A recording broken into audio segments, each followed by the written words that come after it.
नमस्कार स्टूडेंट्स। अगर इन प्रश्नों में से 70 से 80% आपको आते हैं तो समझ लीजिए आप बिल्कुल सही ट्रैक पर हो। और अगर नहीं आते तो टेंशन मत लो, आज के बाद आने लगेंगे। एग्रीपाथ चैनल पर आपका बहुत बहुत स्वागत है। सर मतलब ये वीडियो सच में परीक्षा के लिए गेम चेंजर होने वाली है। बिल्कुल। तो चलिए शुरू करते हैं बिना टाइम वेस्ट किए। ठीक है सर। प्रश्न ध्यान से सुनिए। किस शाकनाशी के छिड़काव के कारण कपास के पत्ते मनुष्य के हाथ के पंजे की तरह हो जाते हैं? ओके।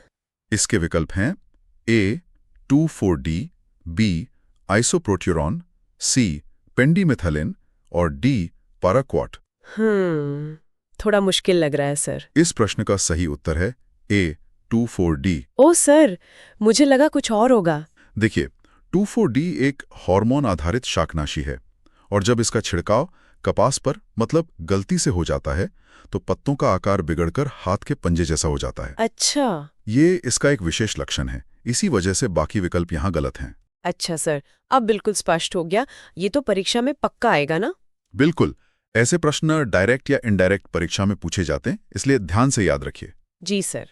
अगला प्रश्न, फेलेरिस माइनर किस शाकनाशी के प्रति सहनशील मतलब कि रेजिस्टेंट हो गया है? ओके। विकल्प हैं ए पेंडिमेथाइलिन, बी आइसोप्रोट्यूरॉन, सी बेसालिन, डी फ्लूकोरालीन। ये तो सुना हुआ लग रहा है। इसका सही उत्तर है बी आइसोप्रोट्यूरॉन। ओह, मैं इसी में कंफ्यूज थी। हाँ, देखिए, फेलेरिस माइनर, जिसे गेहूं का मामा भी कहते हैं, जी। एक बहुत ही प्रमुख खरपतवार है जी। और लगातार आइसोप्रोट्यूरॉन के इस्तेमाल से इसने इस शाकनाशी के प्रति सहनशीलता विकसित कर ली है। यह परीक्षा के लिए बहुत महत्वपूर्ण है। अच्छा, अब समझ आया। बिल्कुल, ऐसे प्रश्न डायरेक्ट परीक्षा में पूछे जाते हैं। Okay sir. चलिए अगला प्रश्न है, नाम के आधार पर कौन सा एक ही रोग मक्का, तोरिया, सरसों, मसूर, मटर और चने की फसल को लगता है? एक ही रोग? इन सब में, हाँ। विकल्प हैं ए चूर्णी रोग, जिसे पाउडरी मिल्ड्यू कहते हैं, बी तुला सिता रोग यानी डाउनी मिल्ड्यू, सी पीला चित्रवरण रोग और डी बंध्यता रोग। एक रोग इतनी सारी फसलों में, थोड़ा अजीब है। सही उत्तर है ए चूर्णी रोग यानी पाउडरी मिल्ड्यू। ओह सर, ये तो मुझे बिल्कुल नहीं पता था। हाँ, देखिए, चूर्णी रोग एक ऐसा कवक जनित रोग है जो कई अलग अलग फसलों को प्रभावित करता है। जी। पत्तियों पर सफेद पाउडर जैसा जम जाता है, इसीलिए इसका नाम पाउडरी मिल्ड्यू है। अच्छा सर, अब याद रहेगा। बहुत अच्छे, ये याद रखना परीक्षा के लिए बहुत जरूरी है। जी। अगला प्रश्न, मेंडल ने अपने अनुसंधान कार्य के लिए जिस पौधे का इस्तेमाल किया वह है? ओके। विकल्प हैं ए आलू, बी मटर, सी सरसों या डी मक्का। ये तो आसान है सर। बहुत बढ़िया, इसका सही उत्तर है बी मटर। हाँ, ये तो स्कूल में भी पढ़ा था। बिल्कुल सही। ग्रेगर मेंडल ने आनुवंशिकी के नियम देने के लिए मटर के पौधे मतलब पाइसम सटाइवम पर प्रयोग किए थे। जी। यह एक बहुत ही फाउंडेशनल प्रश्न है जो अक्सर पूछा जाता है। अब बिल्कुल पक्का हो गया। शाबाश, ऐसे प्रश्न सीधे परीक्षा में आते हैं। Next question sir. प्रश्न है, कवकीय शाकनाशी यानी फंगल हर्बिसाइड कौन सा है? Fungal herbicide? विकल्प हैं ए 2,4-D, बी एट्राजीन, सी ग्लाइफोसेट और डी कोलागो। ये नया है मेरे लिए। इसका सही उत्तर है डी कोलागो। ओह। देखिए, कोलागो एक बायोहर्बिसाइड है, मतलब यह एक जीवित कवक से बनाया गया है जो खरपतवार को नष्ट करता है। यह एक टारगेटेड एक्शन है। अच्छा, मतलब ये केमिकल नहीं है। बिल्कुल, यह प्रकृति का इस्तेमाल प्रकृति के खिलाफ करने जैसा है। ये परीक्षा के लिए एक बहुत महत्वपूर्ण कॉन्सेप्ट है। अब समझ आया सर। बहुत अच्छे। अगला प्रश्न, central arid zone research institute यानी CAZRI कहाँ स्थित है? काजरी। विकल्प ए नई दिल्ली, बी जोधपुर, सी हैदराबाद, डी करनाल। जोधपुर या हैदराबाद में से एक हो सकता है। सही उत्तर है बी जोधपुर। ओह, मैं हैदराबाद सोच रही थी। नहीं, देखिए, एरिड जोन का मतलब होता है शुष्क क्षेत्र, मतलब रेगिस्तानी इलाका, और भारत में रेगिस्तान के लिए रिसर्च का मुख्य केंद्र जोधपुर में है। अच्छा, एरिड से याद रखना है। बिल्कुल, ये बहुत ही कॉमन प्रश्न है। ठीक है सर। अगला प्रश्न है, फाइलोडी और सफेद रतुआ क्रमशः किसकी बीमारियां हैं? फाइलोडी और सफेद रतुआ। विकल्प ए तिल और सरसों, बी मूंगफली और चना, सी कपास और गेहूं, डी गन्ना और बाजरा। ये थोड़ा कंफ्यूजिंग है। इसका सही उत्तर है ए तिल और सरसों। अच्छा। हाँ, फाइलोडी तिल की एक बहुत ही विनाशकारी बीमारी है और सफेद रतुआ, जिसे व्हाइट रस्ट भी कहते हैं, सरसों की एक प्रमुख बीमारी है। ओह, ओके। ये दोनों ही परीक्षा के दृष्टिकोण से बहुत महत्वपूर्ण है, इन्हें याद रखिएगा। जी सर, बिल्कुल। अगला सवाल, हरी खाद वाली फसलें किस कुल यानी फैमिली से होती हैं? Green manure crops. जी, विकल्प है ए लेग्यूमिनेसी, बी ग्रेमिनी, सी मालवेसी, डी सोलेनेसी। ये तो पता होना चाहिए। इसका सही उत्तर है ए लेग्यूमिनेसी। हाँ, मैं सही सोच रही थी। बहुत अच्छे। लेग्यूमिनेसी कुल की फसलें जैसे सनई, ढैंचा, ये हवा से नाइट्रोजन लेकर जमीन की उर्वरता बढ़ाती हैं। इसीलिए ये हरी खाद के लिए बेस्ट हैं। अब ये कॉन्सेप्ट एकदम क्लियर हो गया। शाबाश। अगला सवाल क्या है सर? एग्रीकल्चर शब्द किस भाषा से बना है? ओके। विकल्प ए ग्रीक, बी अरबी, सी फ्रेंच, डी लैटिन। ग्रीक या लैटिन में से एक है। और सही उत्तर है डी लैटिन। ओह, मैं हमेशा इसमें कंफ्यूज हो जाती हूँ। देखिए, एक आसान तरीका बताता हूँ। जिन शब्दों के अंत में कल्चर आता है, जैसे एग्रीकल्चर, हॉर्टिकल्चर, वो अक्सर लैटिन से होते हैं। अच्छा। और जिनके अंत में लॉजी या नॉमी आता है, जैसे एग्रोनॉमी, वो ग्रीक से होते हैं। वाह सर, ये तो बहुत अच्छी ट्रिक है, अब कभी नहीं भूलूंगी। बहुत बढ़िया। ये प्रश्न अक्सर पूछा जाता है। जी। प्रश्न संख्या 10। राजस्थान कृषि विश्वविद्यालय बीकानेर और महाराणा प्रताप कृषि विश्वविद्यालय उदयपुर की स्थापना वर्ष क्या है? ओके, 2 यूनिवर्सिटीज का जी, पूछा है। जी। विकल्प हैं ए 1958 और 1990, बी 1962 और 1999, सी 1970 और 2001, डी 1987 और 2005। ये तो बहुत स्पेसिफिक है सर। इसका सही उत्तर है बी क्रमशः 1962 और 1999। ओह, 1962 और 1999। हाँ, बीकानेर वाला विश्वविद्यालय 1962 में और उदयपुर वाला 1999 में स्थापित हुआ।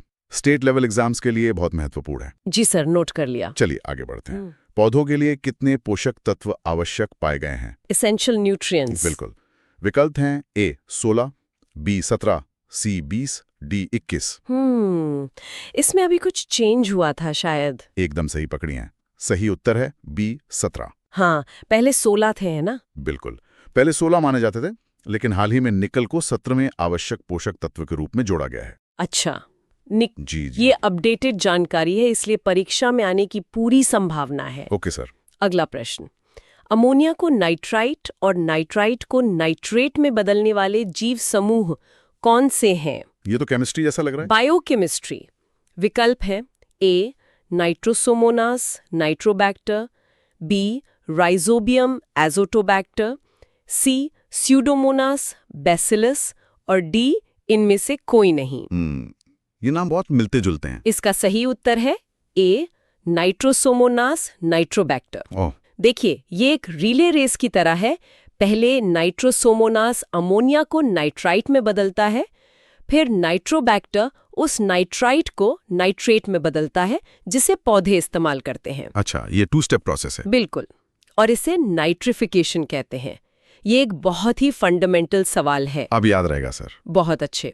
अब एक न्यूमेरिकल टाइप का सवाल, फॉस्फोरस पी को P2O5 में बदलने का परिवर्तन गुणांक यानी कन्वर्जन फैक्टर क्या है? Conversion factor. विकल्प ए 1.21, बी 2.29, सी 0.43, डी 0.38। ये तो याद ही करना पड़ेगा सर। सही उत्तर है बी 2.29। 2.29। हाँ, अगर आपके पास फास्फोरस की मात्रा है और उसे P2O5 में बदलना है, तो आप उसे 2.29 से गुणा करेंगे। ये फर्टिलाइजर कैलकुलेशन में बहुत काम आता है। जी सर। ये डायरेक्ट परीक्षा में पूछा जाता है। ठीक है। अगला प्रश्न, central research institute for dryland agriculture मतलब CRIDA कहाँ स्थित है? क्रीडा। हाँ, विकल्प हैं ए जोधपुर, बी झांसी, सी हैदराबाद, डी नागपुर। सर, काजरी जोधपुर में था, तो ये शायद हैदराबाद। बिल्कुल सही। इसका सही उत्तर है सी हैदराबाद। अरे वाह, सही हो गया। देखिए, सी एजराय एरिड यानी रेगिस्तानी खेती के लिए है और CRIDA ड्राईलैंड यानी बारानी खेती के लिए है, जहां सिंचाई नहीं होती। अच्छा, ये दोनों में फर्क है। जी, ये कंफ्यूजन दूर करना बहुत जरूरी है। आप क्लियर है सर। अगला प्रश्न, ईंट भट्ठे का धुआं किस फल में काला सिरा यानी ब्लैक टिप रोग पैदा करता है? Black tip? विकल्प ए अमरूद, बी आम, सी केला, डी पपीता। मैंने ये आम में सुना है। और आपने बिल्कुल सही सुना है, सही उत्तर है बी आम। अच्छा। ईंट भट्ठों से निकलने वाली जहरीली गैसें जैसे सल्फर डाइऑक्साइड आम के फल के निचले सिरे को नुकसान पहुंचाती हैं, जिससे वो काला पड़ जाता है। ओ, तो ये प्रदूषण की वजह से होता है? बिल्कुल, ये उद्योग और कृषि के बीच का एक सीधा लिंक दिखाता है। जी सर। अगला सवाल, मॉलिब्डेनम तत्व की कमी से किसमें विपटेल रोग होता है? विपटेल? विकल्प हैं ए पत्ता गोभी, बी फूल गोभी, सी टमाटर, डी आलू।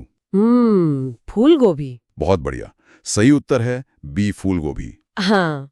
मॉलिब्डेनम एक सूक्ष्म पोषक तत्व है, पर इसकी कमी से फूल गोभी की पत्तियां चाबुक की तरह पतली और मुड़ जाती हैं। अच्छा, इसीलिए इसका नाम विपटेल है। एकदम सही, ये क्लासिक डेफिशिएंसी सिम्टम का सवाल है। ठीक है सर। अगला प्रश्न है, पानी द्वारा मृदा अपरदन यानी सॉइल इरोजन की पहली अवस्था कौन सी है? पहली अवस्था? जी। विकल्प ए रिल अपरदन, बी गली अपरदन, सी परत का बहना मतलब शीट इरोजन, डी इनमें से कोई नहीं।